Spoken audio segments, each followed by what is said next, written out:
Well, welcome to the first episode of Stress Free Renovations. We are talking about renovations here. I've got my business partner, Charbel with me today.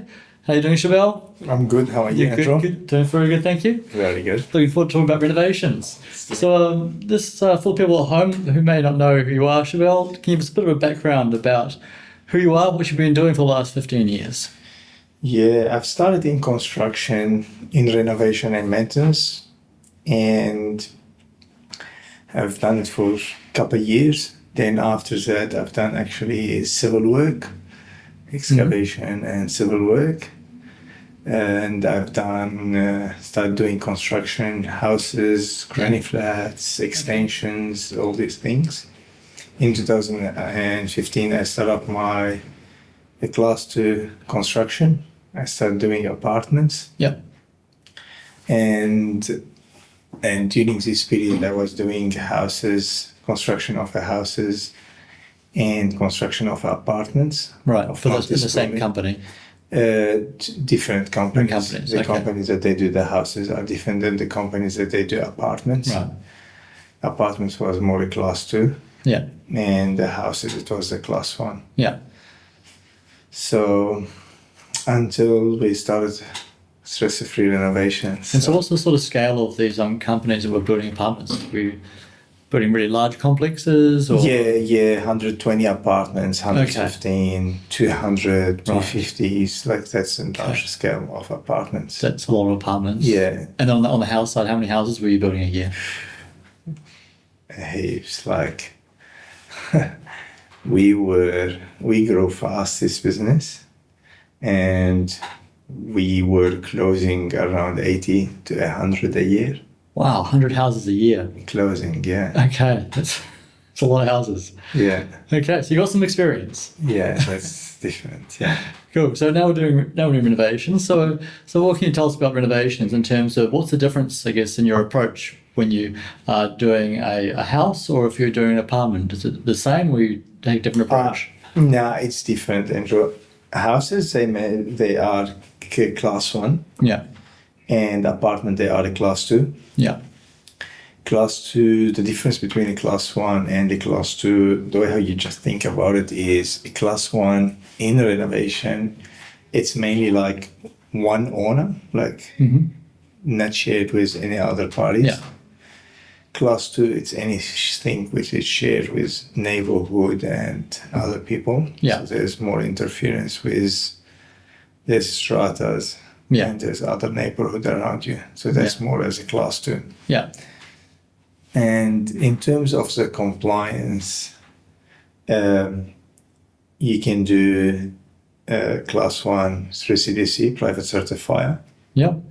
And if not, you can go to the council. Yep.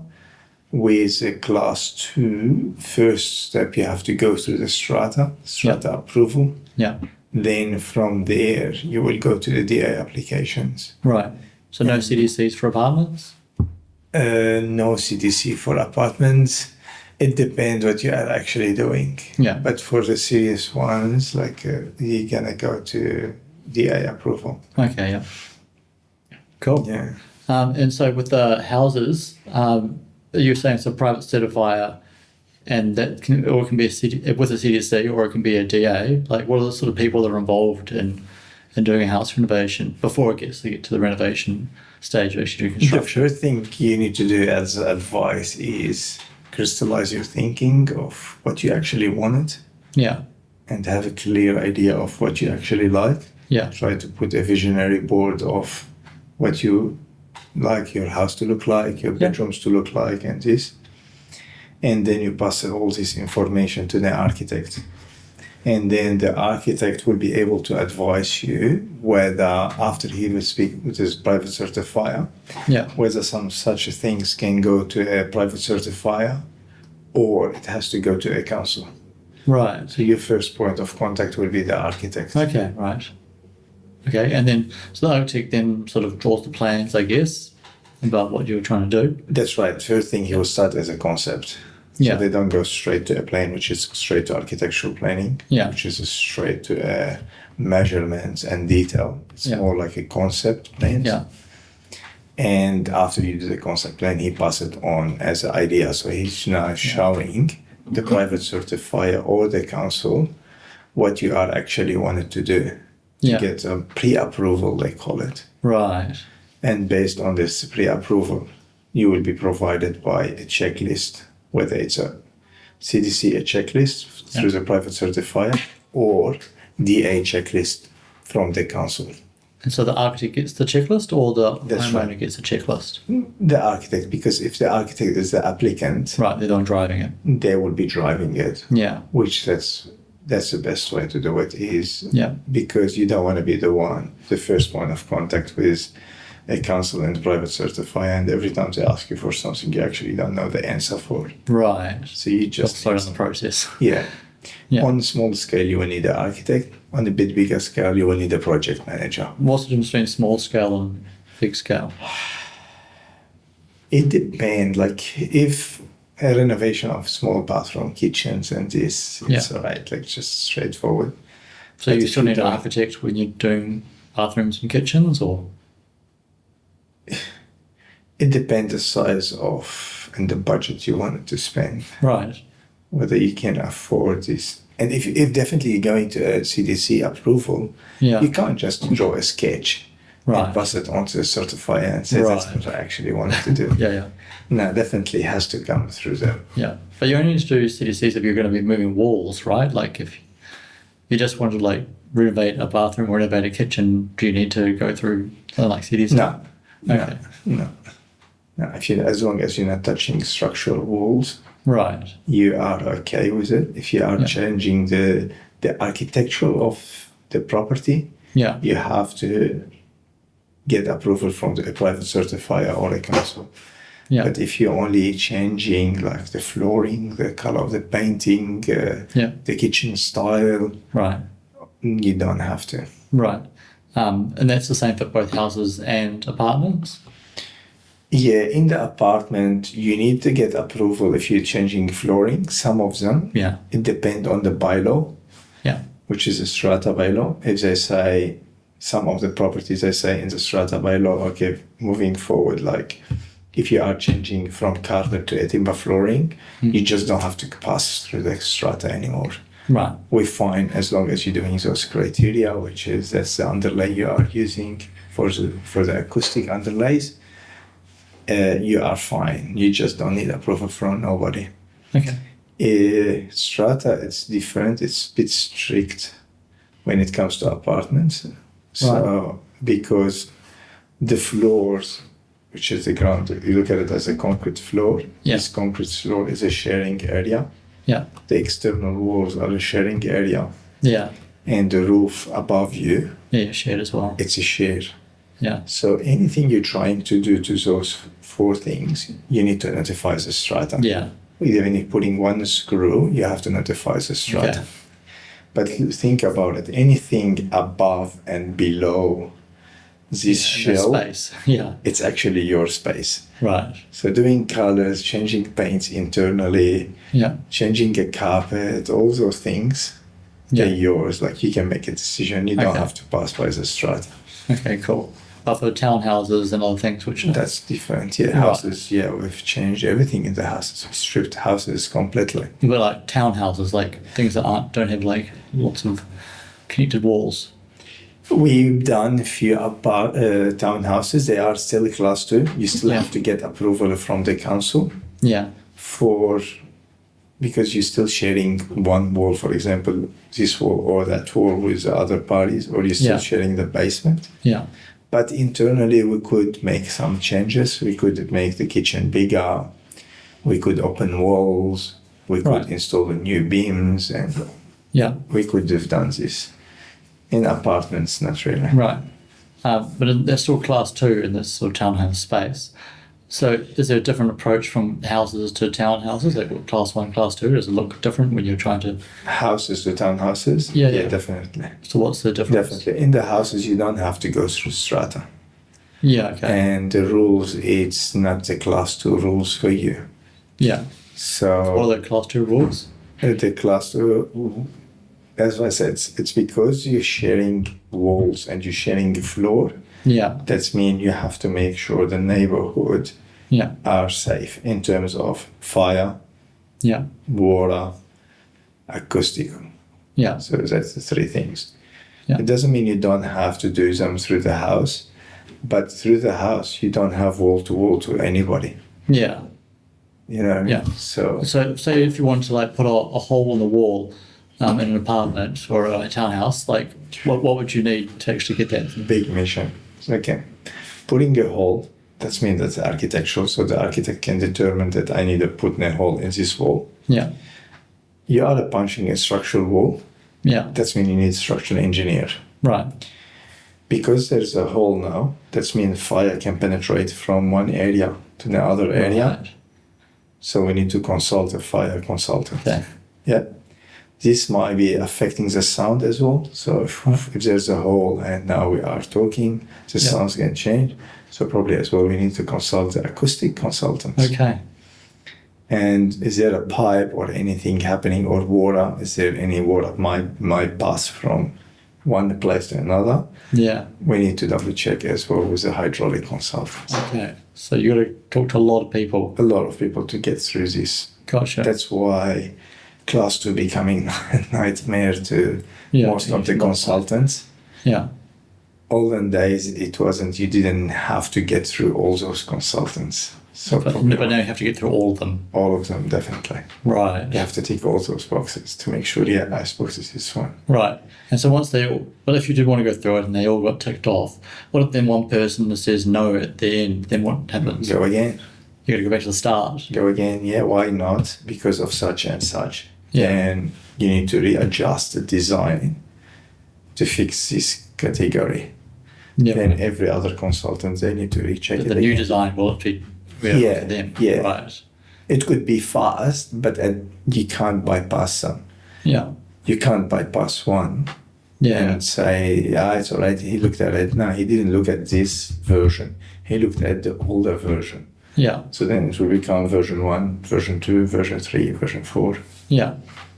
So in the house space, what can you change without needing an architect? Like you don't have any people Kitchen, next door to you, so painting, bathroom renovation. yeah. Without the need of architect, in terms of a formal architect, you mean, formally? Yeah, you can do the bathroom, you can do the kitchen, you can do all the changes. Most of the changes we do in the houses, people, they actually know what they wanted. Yeah. Some of them, they just bypass architect, they go straight to interior designers. Yeah. And as long as they're changing something internally, you know what I mean? Like Internal is fine. internal changes. Yeah. Like interior designers, not Interior exterior designers. Yeah. Interior designers. So Okay. if there's an outside wall that's going to be affected in a house, then That's architectural. that's an architect has to come in. That's right. Okay. Because interior designer can tell you how nice it's going to look, Yeah. but because you are changing the facade of the building, Yeah.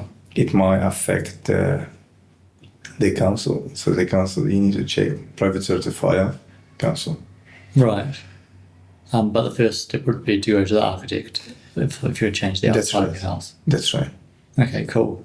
And now you're a building practitioner. That's right. What does that mean? There's design practitioner and the building practitioner. Yeah. Design practitioner, he checked all the designs and coordinate all the design Yeah. and sign on the design to make sure to say, okay, I've checked all those design. Yeah. They are workable. They work. I've checked them. I checked all the hydraulic plans. They work with the electrical plans, with the structural plans, all this system together. Yeah. It works perfectly fine. I can say that you can take this package and build, follow the plans and build. Yeah. Then the builder gets all those tradies, plumber, electricians, everyone. They're following the code and they're following the plans. Yeah. But one person has to be responsible to say, I can confirm that all these people, they built according to the plans. Right. So that's the building practitioner says that everyone To sign off on behalf of all these people. Right. And design practitioner to sign on behalf of all these people. Right. It does not mean that all these people, they're not responsible anymore, which is a plumber, electrician, and they're still responsible. Yeah. But at least there's a confirmation that the building practitioner looked at the design and built according to the design. Right. They didn't deviate from the design. They didn't change it. Right. And then what happens if, when you see a plan, you start building, then you realize that you can't follow the plan. Stop. Okay. You stop. And then what happens? You stop the work, you notify your clients. Your clients will go pass by to her first point, design practitioner, if it's a class 2. Yeah. They notify the design practitioner. The design practitioner look at where is the error, what needed to happen. If they have to submit any amendments, they will have to submit any amendment. But during this period, you as a builder, you cannot actually work in this area, even if you know the solution. But your solution, it's not on the plans. Right. So you just can't build. You only can build what's on the plans. Yeah. So you're really at the mercy of the design practitioner. Always. Yeah. We've been through it many times. Even sometimes we had to you're looking at give you an example, you're looking at driveway. Yeah. And the driveway doesn't look like the same as that next door neighbor one. Yeah. And the inspector said, you can't do anything, just follow the plans. Yeah. Because if you deviate on the plans and try to copy, I'm telling you, I'm not going to bypass it. Yeah. If there's an error in it, it's not my job to say it's an error in it or anything. Like, that's it. It's approved like this. Yeah. You build according to what's approved. Right. But it's a good idea to get a builder involved as early as possible in 100% in the process of design. 100%. You save you a lot of money. Yeah. It saves you a lot of money because the involvement of the builder during the early stages, it saves a lot of money in terms of every small details which the design practitioners, they don't pick on. Yeah. And they don't know, they might design something doesn't work or not practical, or they can put some product, it's not available. Right. And it's not within your budget and it's not within your timeline. Yeah. So it's very important to bring this expertise towards the beginning of the design. And also, it sounds like it's really important for the builder to be very experienced so they can actually look at plans and then see what was going to go wrong, what's missing. 100%. They need experience. The more experience you have, the more you have seen in life. Certificates and this, it doesn't get you nothing. It's just a certificate. You need this experience. You need someone who's seen it all. You need someone who's done the worst and done the best. You need someone who's been in the mud and done. Otherwise, where is the experience going to come? Yeah. Because it's not always good times. Yeah. So you've seen throughout your experience many things stuff out, and you know how to fix it and how to work around it. And you need this. Otherwise, it's just like not every day is the best day. Yeah. You get rainy days, you get sunny days, you get all type of weather. So if you don't have enough experience, you wouldn't be able to adjust with all those changes. Yeah.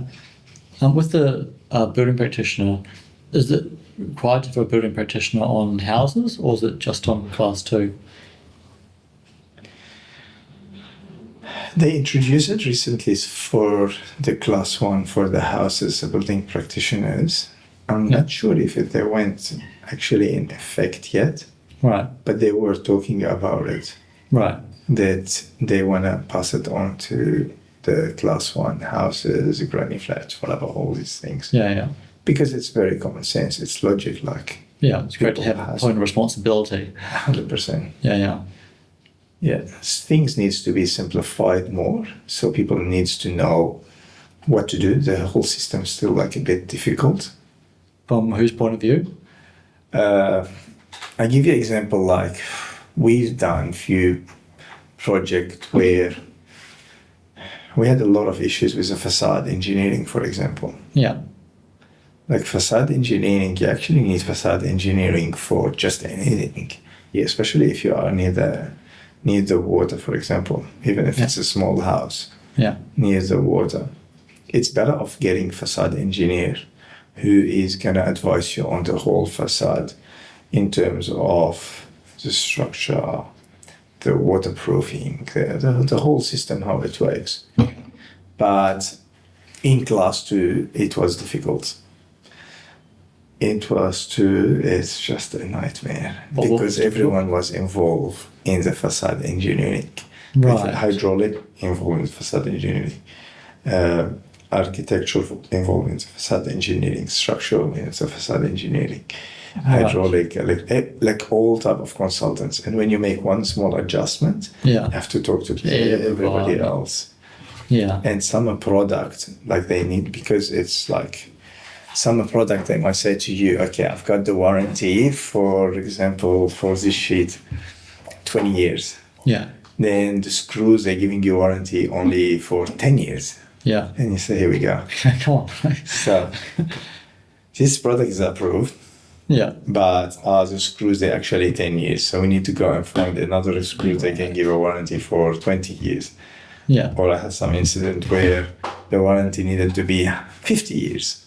Right. So the facade engineer system, which is zinc, we were doing a refurbishment on a building near the water. Yeah. So we're doing the zinc facade. Yeah. And the supplier can give warranty for the product for 50 years. Okay. But the fixing details, it was probably around 35 years or 30 years, something like that. Okay. And so they couldn't use those fixings. Couldn't. Right. So we're going back to the supplier and we said, okay, man, we need this product because that's acceptable by the council. The council wants this product. Yeah, they want 50 years. Yeah. And we want the 50 years because the facade engineer wants the 50 years. Yeah. But how are we going to work out on the fixing details? Yeah. Let me go back. Let's speak to the main company in Germany. Right. Let's go and see them. And you are waiting in the line. Yeah. And the client's paying interest rate and waiting Yeah. for the fixing details to see if Germany can get those fixing details over 50 years. Not only that, and if these fixing details comply with the Australian standard. Right. Yeah, minefield. This is nightmare. Yeah. Yeah, that's why when I say, like, okay, when they say, okay, we want to introduce it everywhere, class 1, class 2, it's good. Like, a concept, it's good. Yeah. But practically, it's hard. Yeah, it makes everything drawn out. Yeah. Cool.